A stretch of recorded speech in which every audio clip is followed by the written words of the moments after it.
Okay, and now I'd like to bring up Martin Regg Cohn, who will be your wonderful moderator for this panel session. Martin, come on up. You can use this, yeah.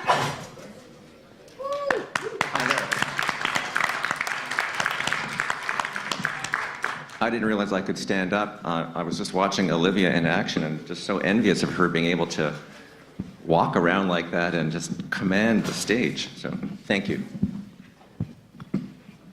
I've gone through entire sessions where nobody could hear me, so I'm more conscious of the microphone now. Perfect, thanks. Okay, welcome to our panel on civic engagement by all means. I have to always stop myself. I want to say by all means necessary, but I think they deliberately edited out the all means necessary bit because that might give us some bad headlines. I'm here to introduce the panel. I will tell you a little bit about myself. I write a political column for the Toronto Star, and I've covered federal politics. My focus now is Ontario politics, which is the most important politics in Canada. But I've also been overseas for the Toronto Star, and I have to tell you that you can't spend 11 years abroad in Asia and the Middle East where I was posted and not come back passionate and very worried and preoccupied about democracy and civic engagement. That said, my confession is that I am a political reporter, so I'm, I suppose, looking at the system and have a little bit of fingerprints in the system, so don't hold that against me. Another quick plug, I'm also a visiting professor here at Ryerson, and so it's a great honor to be here with Kareem and everybody else. Olivia is also a distinguished visiting professor at Ryerson, so it's really a great opportunity. I'm going to be quick because we are a bit short on time. I'm just going to say that every moderator, every conference you ever go to, you always hear the moderator say, I'm very excited about this panel. Today it's different. We have a super panel, and I'm super excited for reasons you'll understand. Usually you hear you'll hear Wolf Blitzer on CNN, if you watch CNN anymore, say it's the best political panel on television.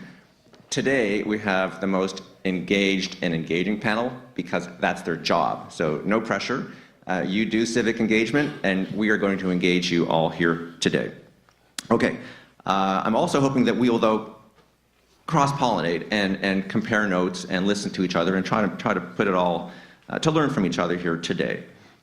Best practices, toolkits, and at the end of the day, maybe these three will be working together and coming together. So I'm going to start with our first panelist, and another cliche, the panelist who needs no introduction, Olivia Chow, not only because she's Olivia Chow, but because you also just saw her in action. So that was a fantastic teaser, and she has completely preempted me. But I'm just going to say, in case we have some out-of-towners, or people who don't pay attention, don't read the Toronto Star, you know, whatever, that to set the frame, Olivia, what's interesting about Olivia, besides being interesting, is that she has seen it from all sides. She's been up front, and she's also been behind the scenes as an activist, and it's quite remarkable, but she's been in public life for 35 years.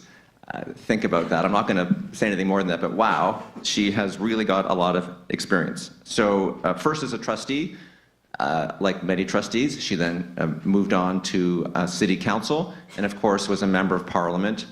And I'm just going to say this because usually the moderator, when you look at a politician's CV, especially a former politician, and I did, it only ever has the elections that they won. But I'm going to be honest, because this is a candid and open exchange. Olivia has also lost some battles, and that's what makes Olivia Chow so interesting, because she has lost a couple of attempts at federal office, and she's come back. So she's not just a storyteller, as you will hear and as you know, but she also has a personal story to tell. I think we have to drag it out of her, but just to talk about not just her resume, but her resilience and what she learned coming and going. I'm going to just quickly introduce the other two. She'll speak first, but Seher Shafiq is really interesting because she is the next Olivia Chow, perhaps. She's really making a name for herself.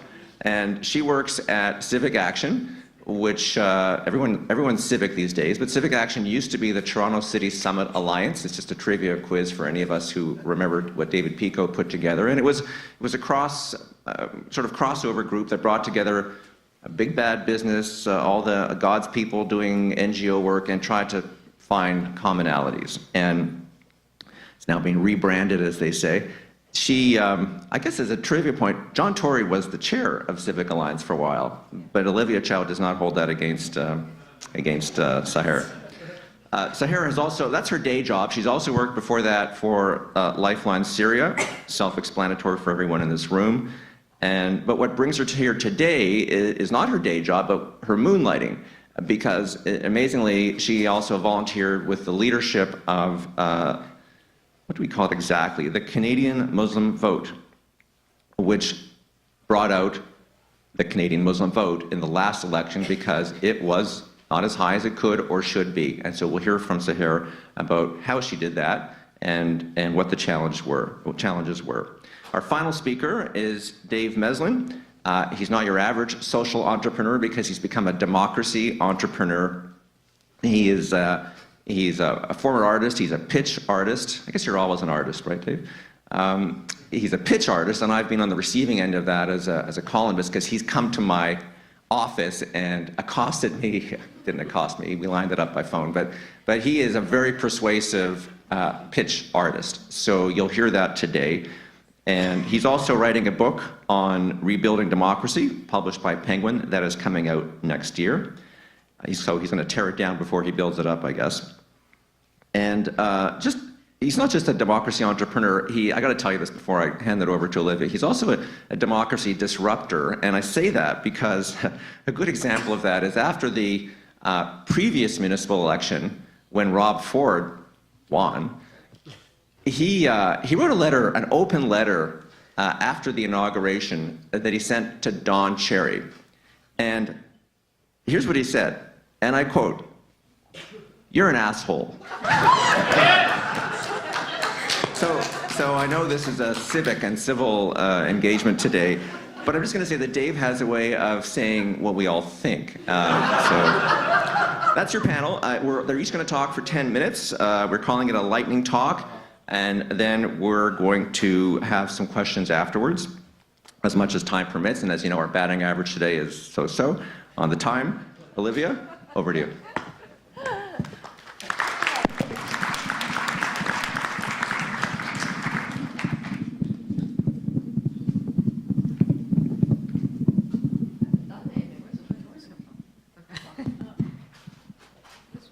Oh, it's Olivia's microphone rolling behind her chair.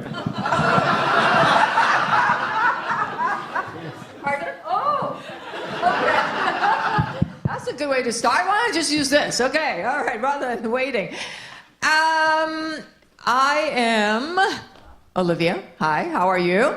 Why do we tell stories? You all heard earlier stories. Stories because we are hardwired to remember stories.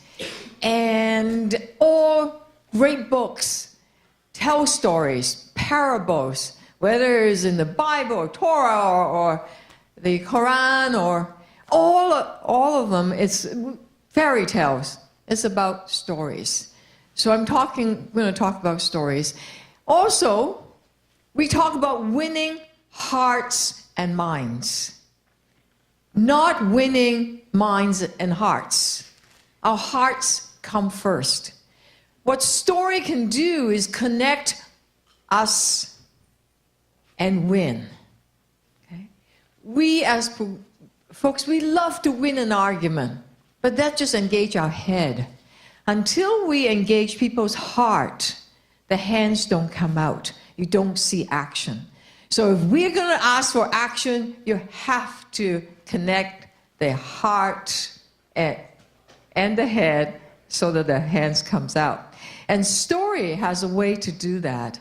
Story has a way to connect us by our emotions, get to the core values, and through the core values, we then come together and take action.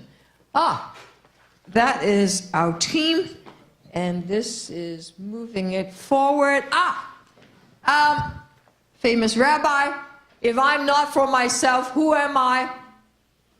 Meaning, why are you here? Why do you care? What is your passion? Who are you? When you tell that story, that's the story of self. But if you are, when I am only for myself, what am I? You are not only for yourself, we're for each other.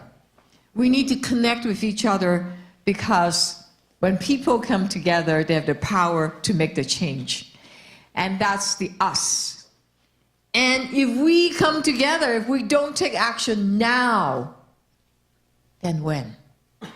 We have to come together, and that's why we need to take action. So what we often talk about when we talk about story is not just about your story, it's about people, power, and change, okay?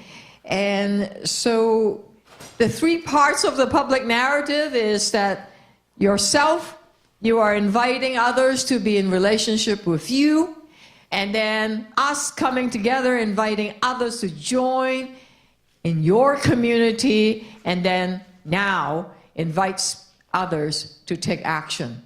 I'm going to play a video that demonstrated incredibly well, and I'm going to invite you to help us play this video. It'll be a few minutes, and then I'm going to debrief the video.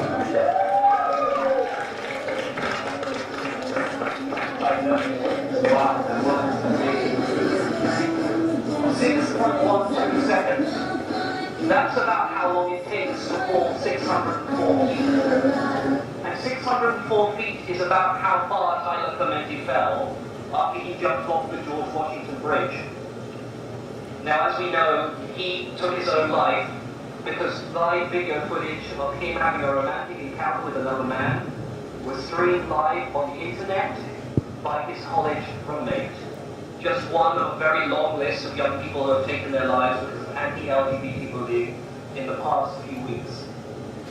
Now, I never experienced anything like what Tyler went through when I was at school, but I was bullied for being gay. You see, when I was a kid, I was a ballet dancer, and every week I squeezed into a leotard and blue shiny hot pants. It was quite an outfit, and I spent an evening practicing demi-pieds and pirouettes, and I loved it. I loved the discipline, the music played on the old piano, the feel of the wood beneath my feet. I even secretly quite liked the outfit. But my schoolmates and some of my teachers didn't like ballet as much as I did. And one of my teachers, a PE teacher, used to make fun of me. He used to say how girly I was, how dancing is not something that boys should do.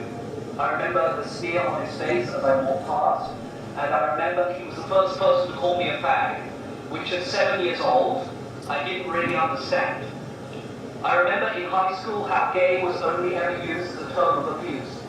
And I remember one cold morning sitting in assembly while the principal intoned, "Homosexuals deserve our pity and our prayers." And I sat among hundreds of other boys thinking I was all alone in the world, that I was the only one who had this problem. Now, not everyone may have experienced something like that, but we all know, I think, what it means to feel alone, to feel like there's no one on our side. Perhaps you were too tall and the short kids made fun of you. Or perhaps you were too short and you got it from the taller ones.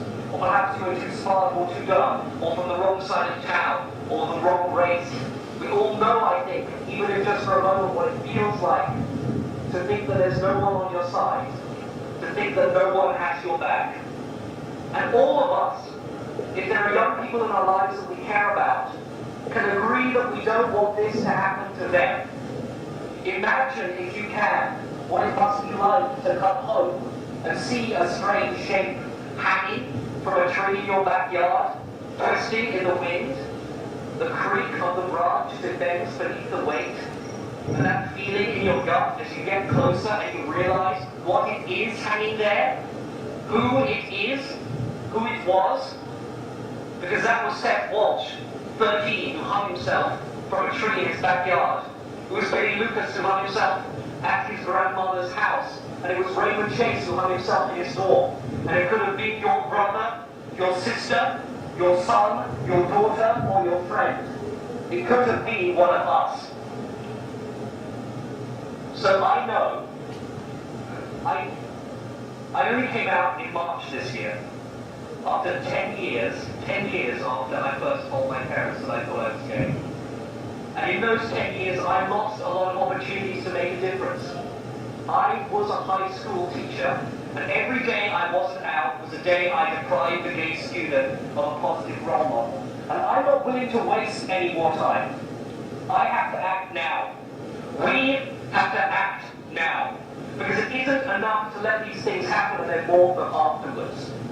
We need to catch these kids before they jump. And there is something we can do to help as a start. Journalists now having to start a campaign, the It Gets Better campaign, to send messages of hope to teenagers who are being bullied because they're gay or for whatever reason, that they should have hope for their future, that they do have something to live for. And I think that if we made such a video, as Harvard students with glittering careers ahead of us and sparkling degrees, then we could make a difference. So we need people to hold a camera, to share their stories, to do anything that's sound, to stand in a big group and say it gets better. No contribution is too small. And if you want to get involved, and you're an undergraduate, talk to Kevin here. Do you mind waiting? And he'll tell you how to get involved. And if you're a graduate student, or if you just want to come along, from 5 to 7 p.m. in the Elliott Library Room in Longfellow Hall at the Education Schools campus, stand up and say, we're standing with these kids. We've got your back. Let's catch them before they jump. Thank you. Whoa.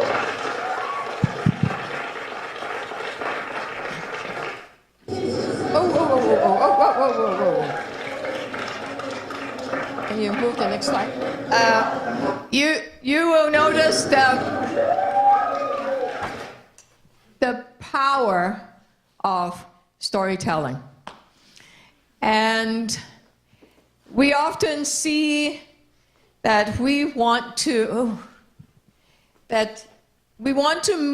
people, a lot of folks feel inertia, they feel apathetic, they feel fear and isolated and a sense of self-doubt.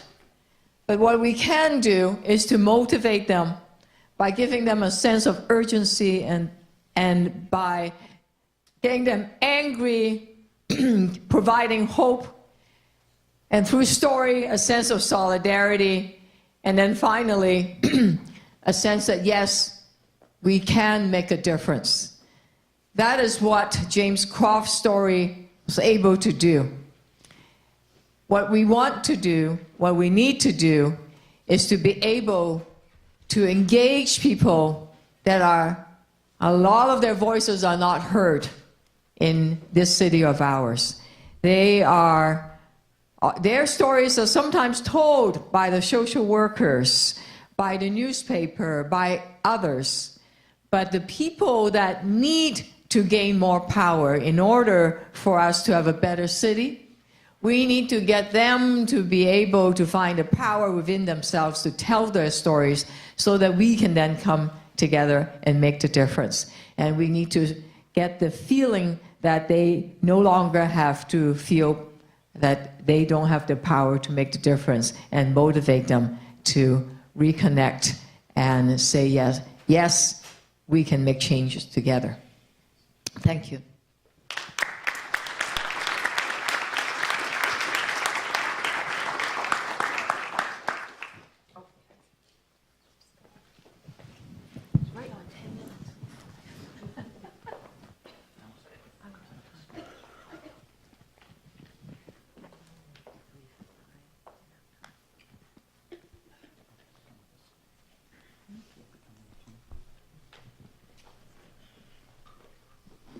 Hi, everybody. So a few years ago, a woman asked me, can I vote here? Like most weekends that year, our team, Canadian Muslim Vote, was at a grassroots community event, talking to people and engaging with them about the importance of the upcoming federal election and why it's important to vote. Now, the reason that her question was shocking was not that it was a weird question, but because it was July. The election wasn't until October, and it was a community picnic in a park and not an Elections Canada ballot box. But what really struck me was the fact that after she engaged in a conversation with us and she learned about what we were doing and that we wanted people to vote, she was all for it and she was very enthusiastic. So in 2011, the average voter turnout for the federal election was around 61%, I think it was 61.5. And in the Muslim community, it's estimated to be about, they say 35 to 45%. So it looked kind of a lot like this. On election day, people were not, in our community at least, people were not coming out to vote as high, at the same rate as the national average. I mean, the cartoon speaks for itself. And so we were very shocked by this research, and we did a bit more research of our own. So we looked at Stats Canada, and we looked at the 21 ridings where there were the highest proportions of Muslims in those ridings. And we found that the candidates that won in those 21 ridings won by very narrow margins. So the blue lines over there are the margins by which the candidate won, and the red lines are the number of Muslims in that riding who were eligible to vote but did not vote. So as you can see, in all of those ridings, that red line exceeds the blue. So had the Muslim community voted, the outcome would have been very different. And that's not to make a partisan statement, but simply to demonstrate the power that this community has because of its large numbers. So we were very shocked when we learned about the voter turnout, and then we did some of this analysis, and we wanted to know why. The Muslim community is 1.3 million people right now, and by 2030, it's going to be almost triple. It's going to be almost 3 million. It's going to be 6.6% of Canada's population. So we wanted to know, this group is such a huge, powerful number of people. How come they're not engaged? So one of the first things that our organizations did before we formally branded and launched as an organization is we surveyed the community, and we asked them about if they voted, and if they didn't vote, what were the reasons that they didn't vote. And they outlined 4 reasons. So the very top reason is they didn't know who to vote for. The second reason is that they didn't know how to navigate the political system. The third is that they didn't feel connected to the issues that the parties in the elections were raising. And the last reason was that they felt disengaged. So it's safe to say that this large community didn't vote because they felt that their community couldn't make a difference. So after doing the survey, we decided to create the Canadian Muslim Vote.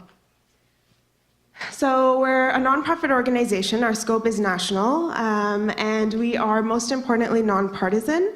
And our goal is just to increase civic engagement in the Canadian Muslim community, which can take a variety of forms. So in 2015, the form that we wanted that to take was voting, because it was an election year. So that whole year, recognizing that civic engagement means all sorts of different things, but because it was an election year and the data that we were looking at was specific to voting, that year our goal was simply to increase voter turnout in the Canadian Muslim community in the 2015 federal election. So we did a lot of grassroots work. So that goes back to the story that I told when I opened. We had presence at hundreds of community events in Canada, primarily in Ontario, because that's where the original team was based. We coordinated sermons at mosques to have the imam, which is the kind of like a Muslim priest, give sermons about the importance of civic engagement in the upcoming election and voting. We had a big campaign about if you don't vote, you can't complain. We had some fun photo booths. We were at any major event in the region that had a lot of Muslims. Literally every single one of those events, we were there with a booth and we were talking to people. And it really mobilized the community. We had people coming out on evenings, we had people coming out on their weekends with their children. They'd bring their children in strollers. That summer was actually also Ramadan, and so people would be fasting all day until 8 or 9 p.m., and they'd still be coming out to do things like this.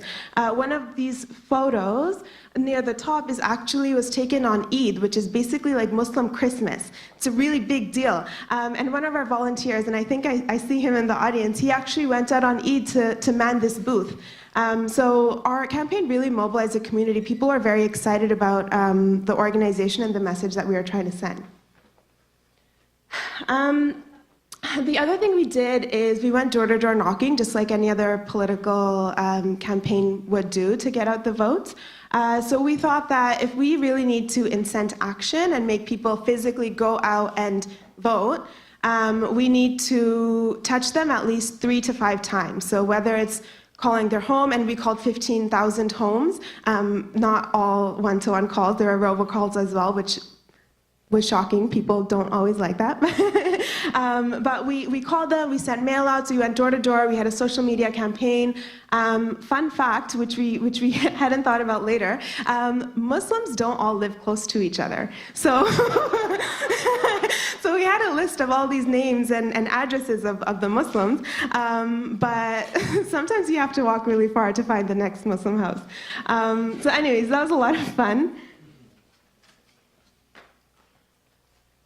And then we also wanted to engage youth as well, and we wanted to kind of have a campaign where voting was like cool and fun. So we started this campaign called Pledge to Vote. It was basically saying I pledge to vote. And we asked people to take selfies with their voter cards, and if they didn't receive a voter card, it meant you needed to register to vote. So these are just a few snapshots, but people would take these photos, post them on social media. We got a lot of attention about that because for the first time ever, people saw that the Muslim community was organizing politically for something like voting. So we had, she wasn't a minister then, but she is now Minister Catherine McKenna actually tweeted about it as well, and we received a lot of attention from high-profile candidates and people who are in office right now.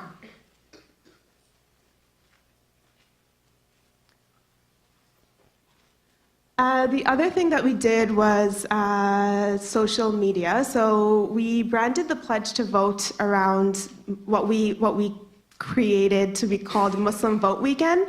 So the idea here was that there are advanced polling days, and if we can get as many Muslims to come out and vote during those advanced polling days, it's kind of like we're locking them in. Like when October 19th comes around, they don't really have an excuse if like they have to pick up their kid late or I don't know, something happens at home.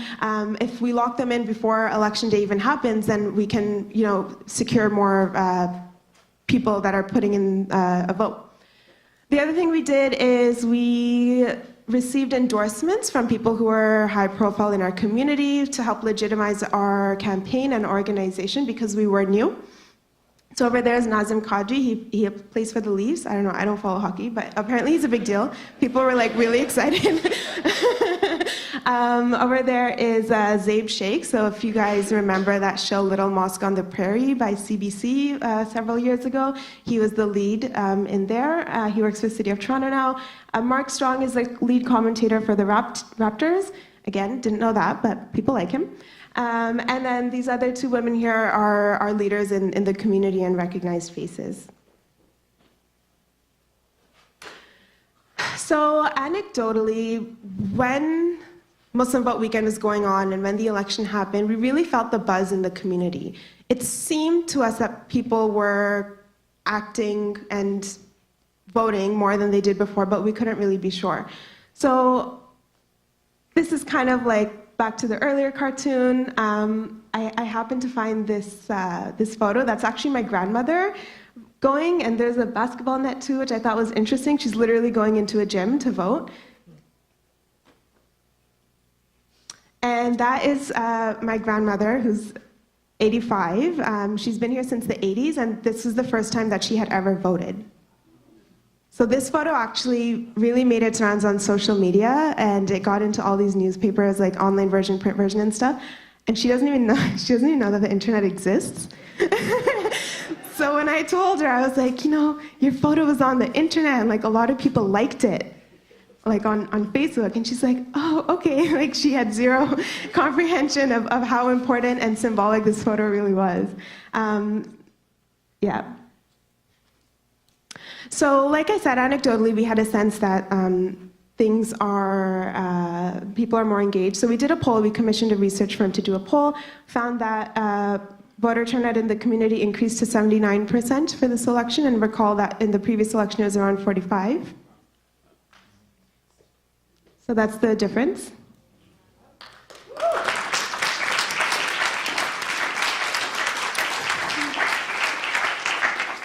And I know we're short on time, so I'm going to try to speed up so that we have a chance to have a discussion as well. But in the 9 ridings that we targeted and had the most grassroots presence, and we were at events the most, voter turnout in those ridings is up to 88%, and that's this one over here.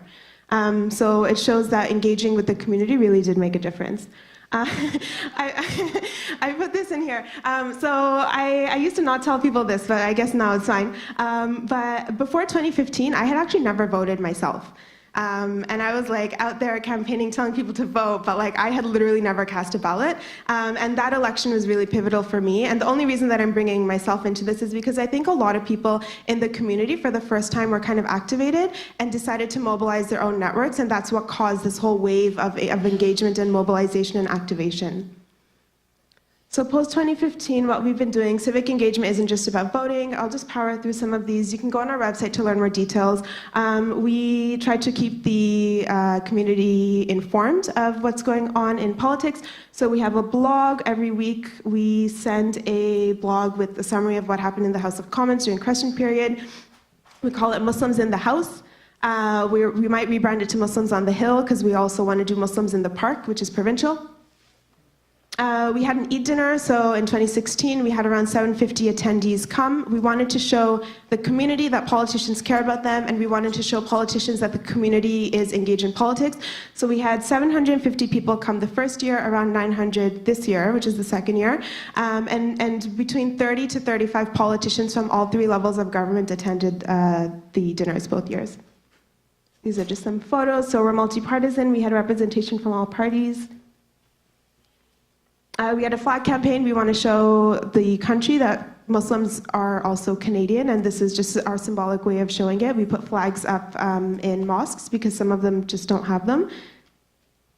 And something that we have coming up, we want to create a Muslim Youth Fellowship, a youth internship program. Muslim Youth Fellowship is another organization we're collaborating with.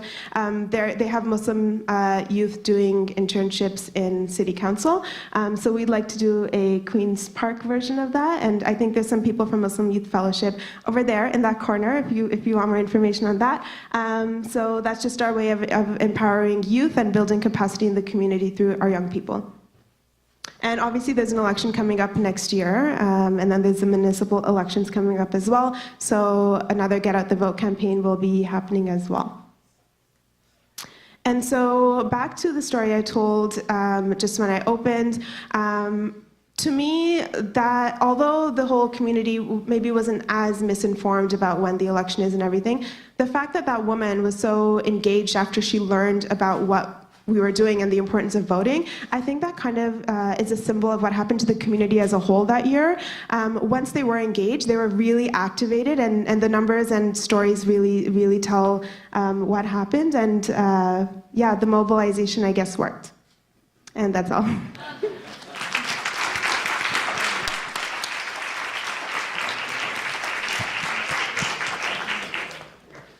I'll try and keep my comments short. First of all, it's so amazingly exciting to be invited to this. I'm such a huge fan of Chris's work and Kareem's work, and that they both have new projects on the go, Open Democracy and Leadership Lab.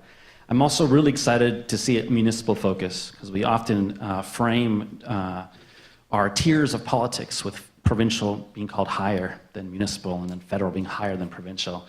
And more than ever, especially over the case of the last few decades with a lot of downloading of responsibilities. But even regardless of that, the things that impact us the most on a day-to-day basis are our streets, policing, our parks, our schools, our libraries, our daycare, you name it, it's all municipal. So to me, municipal is the highest level of government, and I'm really excited to see a focus on that. I'm also really excited to be sharing a stage with Olivia. Me and Olivia have crossed paths so many times in the strangest ways in our journeys. And I've always been really inspired by her work. 10 years ago, I actually spent a month living in Olivia and Jack's house.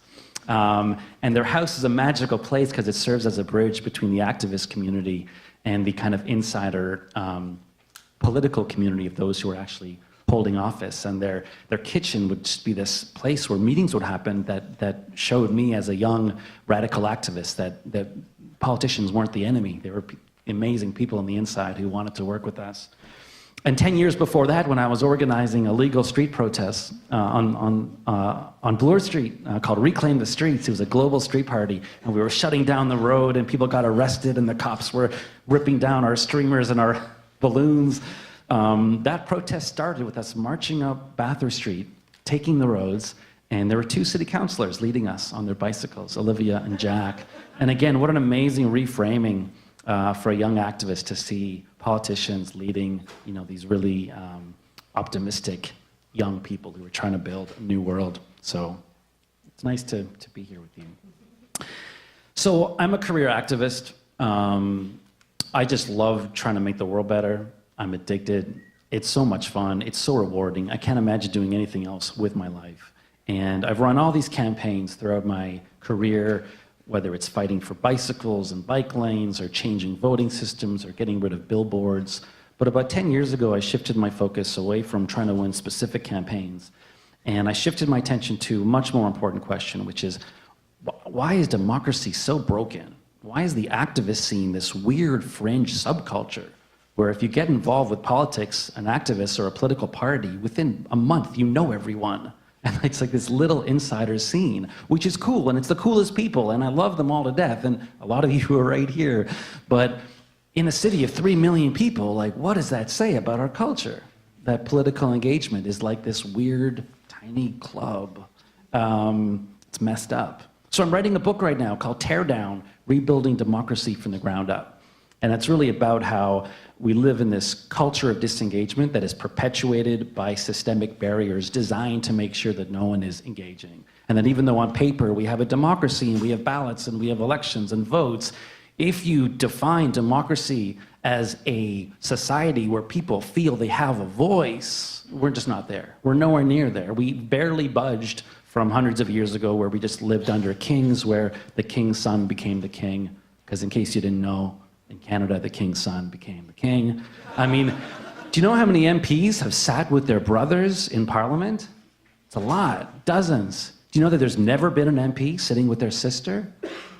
And if you look at Toronto's city council, you see the same thing. There's a lot of sons. We have third generation now on the right and the left, both Mike Layton and Mike Ford. Oh, they're both Mikes.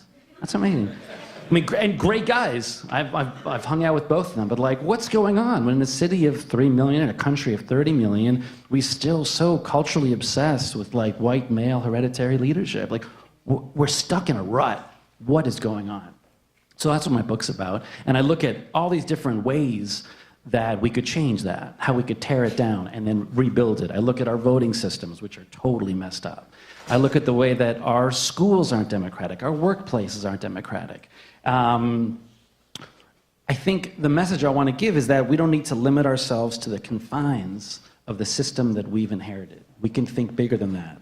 And we don't just need to learn how to optimize the game that we've been taught, but we can change the rules of the game or even play a new game. So I want to be devil's advocate and be a bit of a shit disturber because it's more fun for me and it'll be more fun for you too. And anyone who wakes up at 7 o'clock on a Saturday morning deserves some fun. So what I want to suggest is that some of the main foundations of this scene and this community, to me, are like glasses of really good wine. What I mean by that is it's really nice to have one or two or three, but like any good thing, it can become an unhealthy addiction, an unhealthy focus to the exclusion of other things, and it can even ruin your life, maybe even kill you.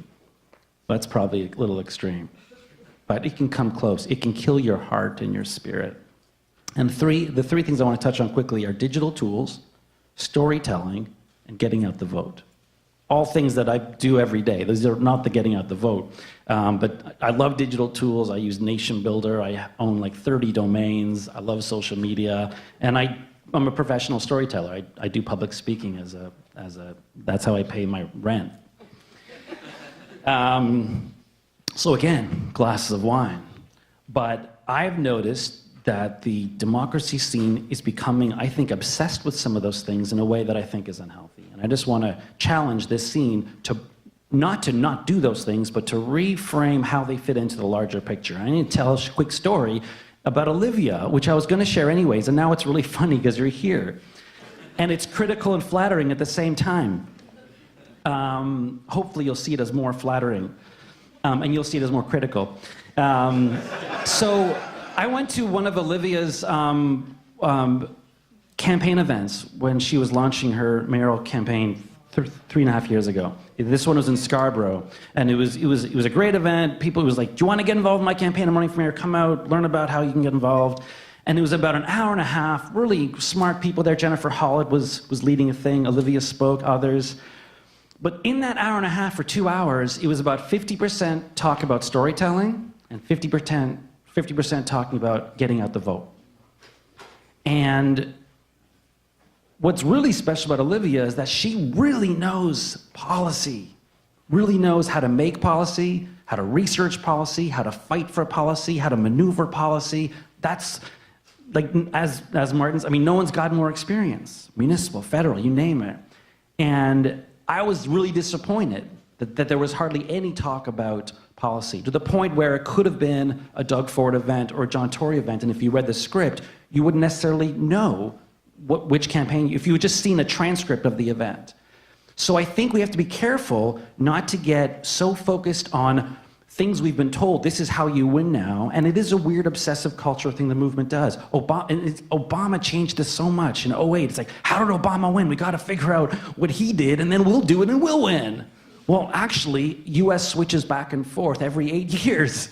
That's what they do. They have two parties, which is pathetic, and every 8 years they switch to the other one, and they switched. So yeah, I'm sure they told some stories. I'm sure they use Facebook. We can't get obsessed with media and technology as if it's some new thing that changes the whole game. The Arab Spring uprisings were called Twitter revolutions. We didn't call uprisings in the 80s fax machine revolutions. Any revolution is going to use whatever technology is around to tell people where you're meeting. It doesn't mean that suddenly there's a new way. Oh, they can rise up now because of Twitter. No, they've been rising up a very long time. And storytelling isn't a new thing. Marshall Gans didn't invent storytelling, neither did Barack Obama. I mean, 3,500 years ago, a few people got together and said, how do we get people to stop killing each other and robbing and cheating on their partners? And they were like, let's write a story. There'll be a garden and a tree and a snake and an apple and a flood. I mean, using storytelling as a tool to get people to be good people is like, that's not new. Jesus nailed it. I mean, right? He built one of the biggest social movements by telling a crazy story about his dad, right? For better or worse. GOTV, I think, is kind of a scam, getting out the vote. This obsession with harassing people on election day to tell them to vote. Voter engagement, knocking on doors, talking to them, telling stories, sharing your policy is amazing. And the data showing that knocking on doors and talking to people and making contact increases turnout is huge. The data showing that harassing people endlessly on election day using lists and inside and outside scrutineers is not there. I actually think it's kind of a scam, and it kind of freaks me out because I think it would be easier to pull all the votes on election day, I call it a full pull, than to selectively pull your ones and twos on your checks, which kind of makes me feel like, are we really building these lists to make sure we increase engagement? Or are these lists designed to make sure that we don't pull the wrong people? That the liberals don't pull conservatives, the conservatives don't pull New Democrats, which means no one's pulling undecideds, which means it's kind of a huge, intricate, elaborate strategy of disengagement, making sure that only your people are voting. It's the largest, most intricate process of disenfranchisement, I think. Again, not about storytelling or building databases, but the harassment on E-Day, I think, is really messed up. Anyways, I said I was here to stir shit up. Let me just wrap things up. If we don't look at the larger issues, we're not going to get where we need to go. And a quick analogy. If you wanted to get 100 people to run in a marathon, and you walked into a room and you saw them all lying on the ground with their legs tied together, and they haven't eaten in a month, and they're just in terrible shape, and you were like, all right, folks, first I want to tell you a story about why I started running, and then I'm going to give you an app that'll help you track your marathon status, and I've got a clipboard now, who's in? And they're all looking at you like, we have so much more to do than just do some cheerleading and some organizing. Because we teach kids apathy, we teach disengagement, and we teach really dangerous notions about power and hierarchy and leadership.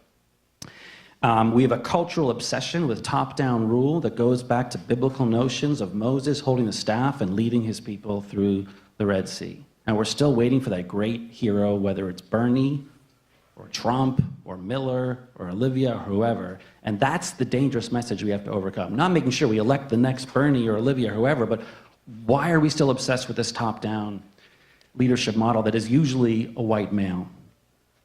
I think parties really feed this. I think they don't trust people. I've been involved with parties. They don't think people are smart. They're extremely cynical. And I think they spend 4 years asking for your money and then 4 weeks asking for your vote. And they rarely say, how do we tap into the 30 million people in this country for their collective wisdom, knowledge, and imagination?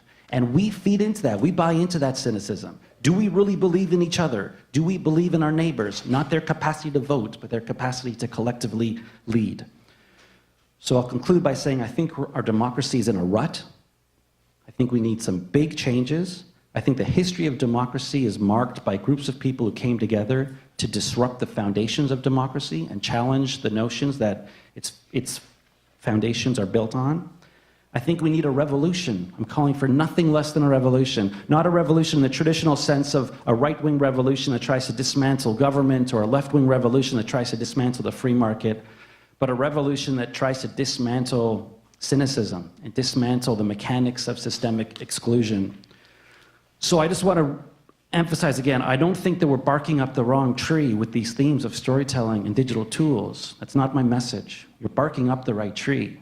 But we can do more than barking up a tree. We can climb the tree. We can climb out on the branches and harvest the fruit. And if we have to, we can cut down the tree and plant seeds to grow a new one. Thank you.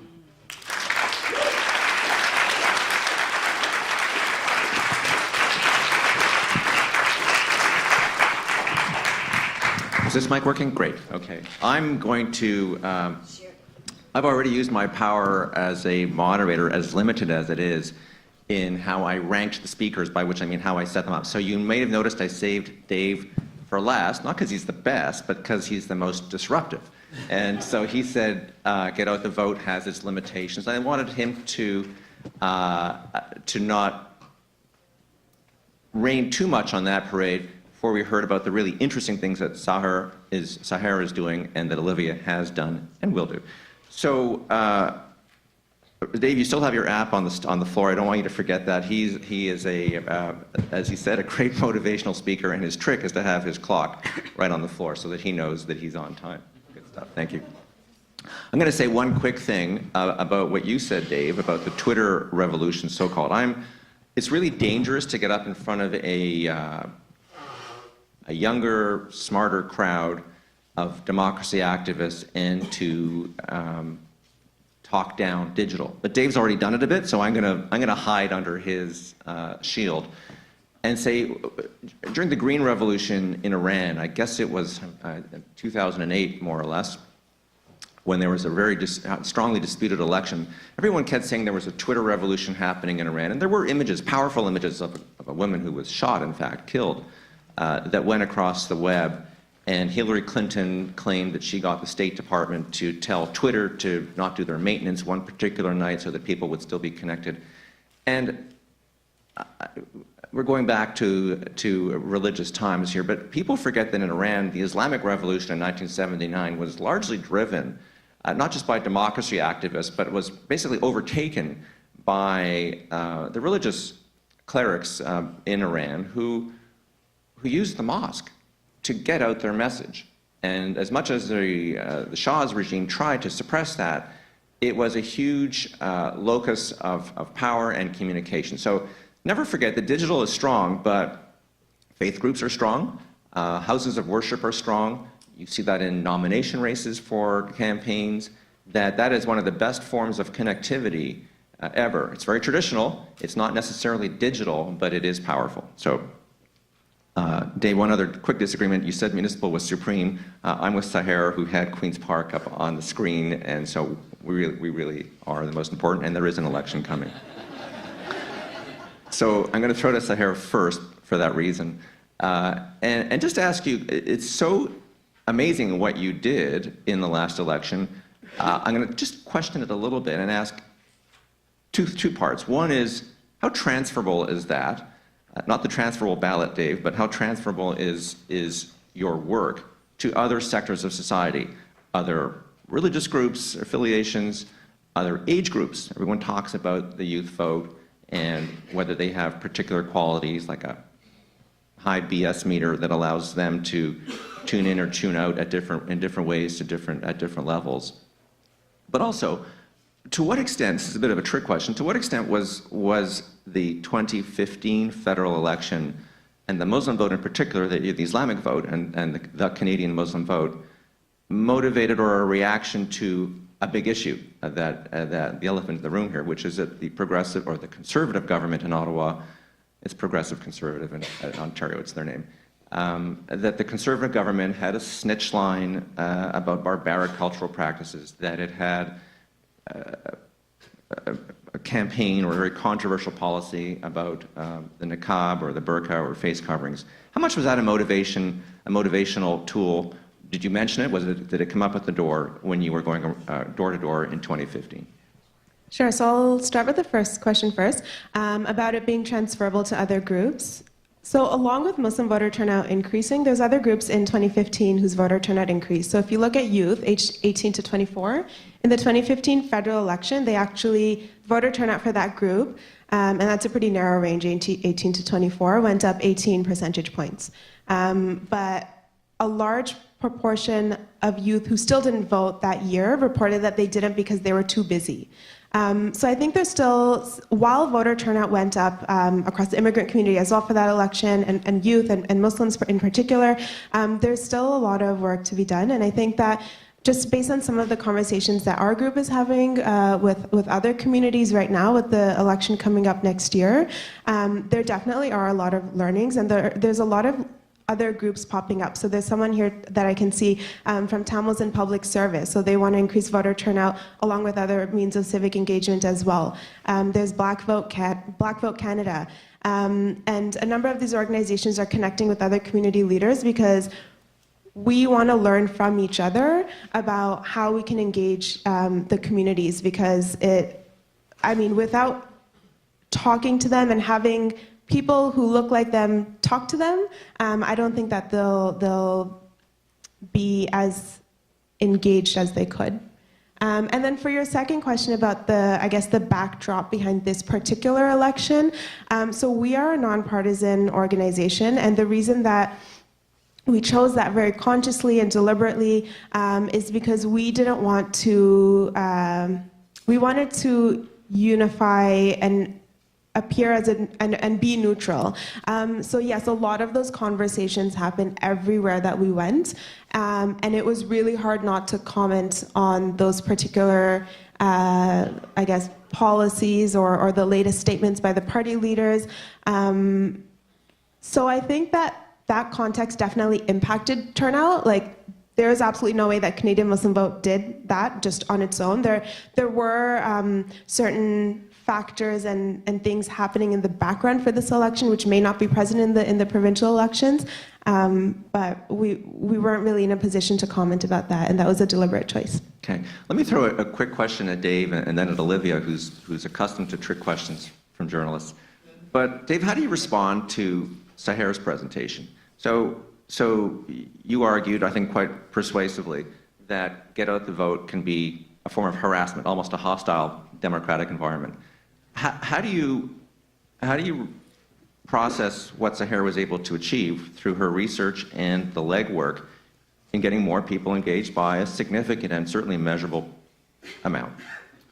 I think, based on how I interpret your work, she was actually doing the full poll, which is what I suggested. So you weren't trying to figure out how people were voting and then only polling those people. No, we just wanted to increase the numbers of voting, so we didn't care who they would vote for. Yeah. And when they'd ask, we'd tell them we actually can't tell you.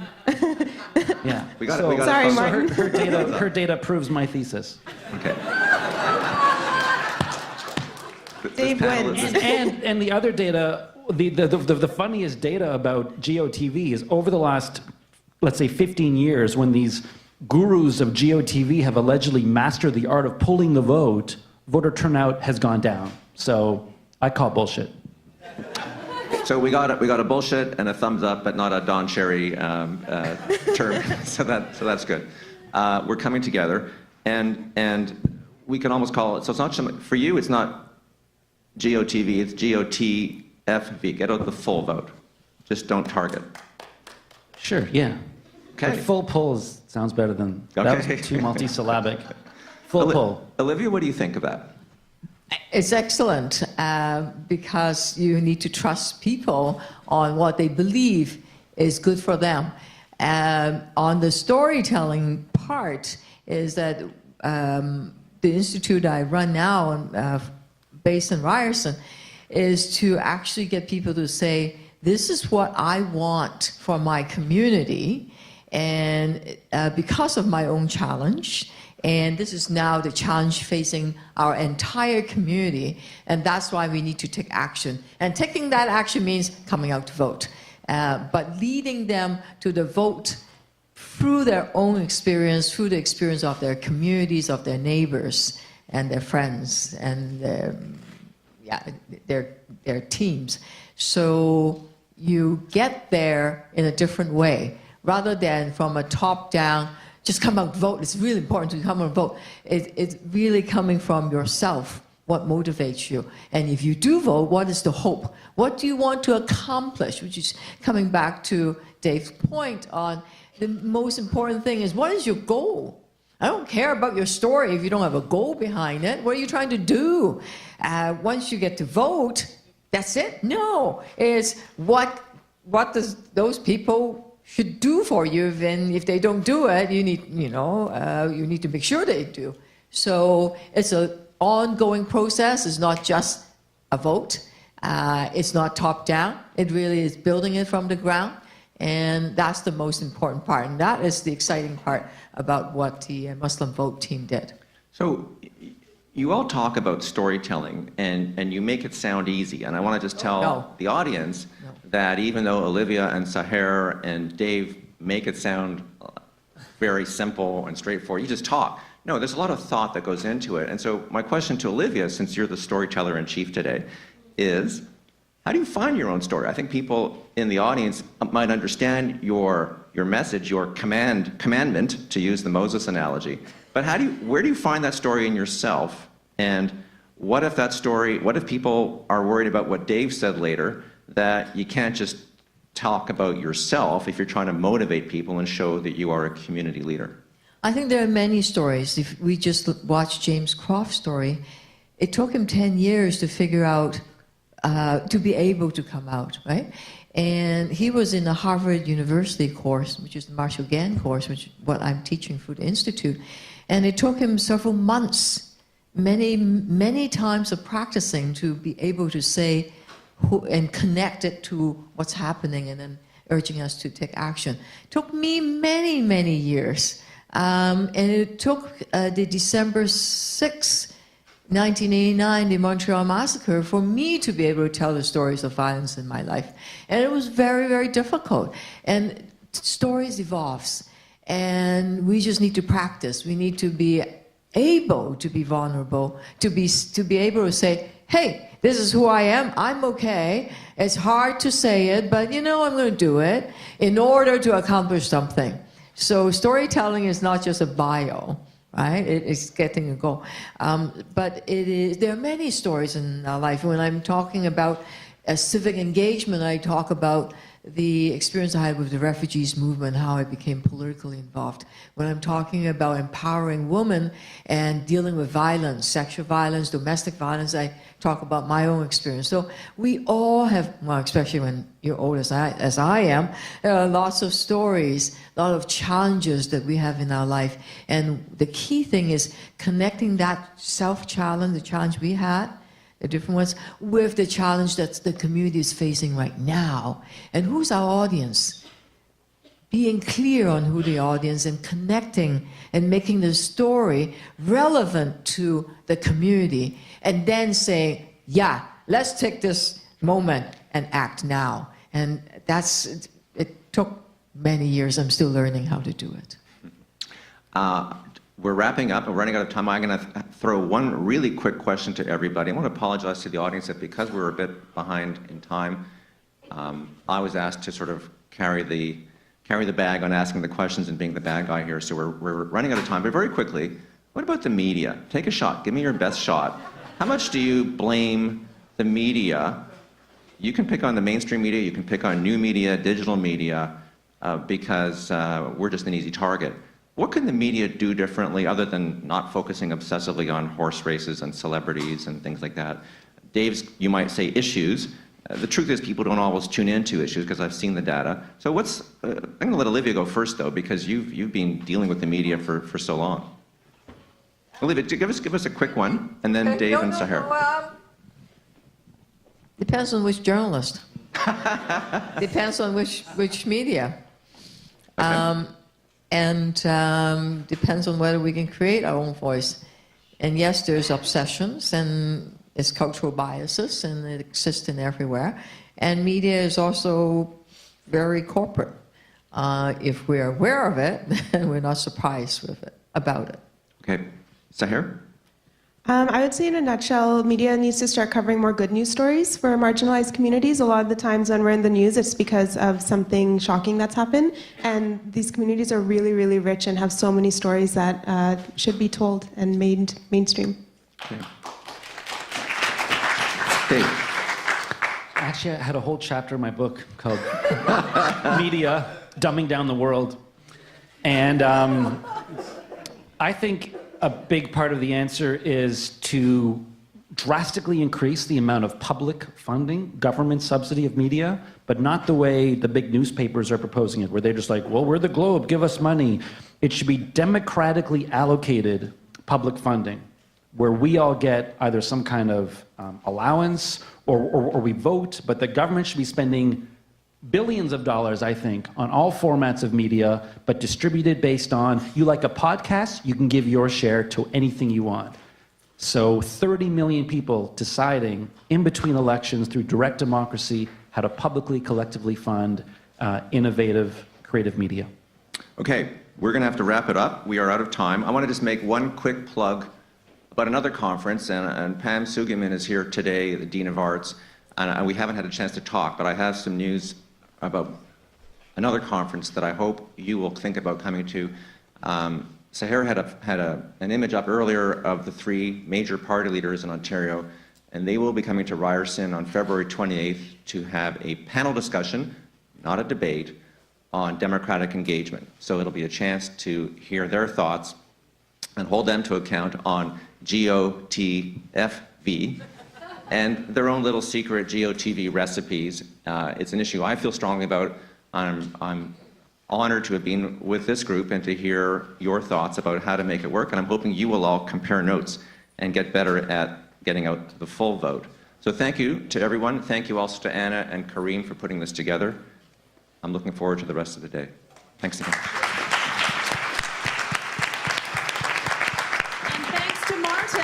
That was really deftly handled. So guys, thank you so much for bearing with us. We're running late. We are cutting the break. So what we're going to do is going straight to the next session. It's going to be fun. So for this room, it's design thinking isn't just for elites. The Parkdale People's Economy case study with all sorts of cool stuff that they're doing. And room B is reimagining government. So depending on where you're going, stay here or go there, and we'll see you in 2 minutes. Thank you. And panel members of the next one, please come up on stage.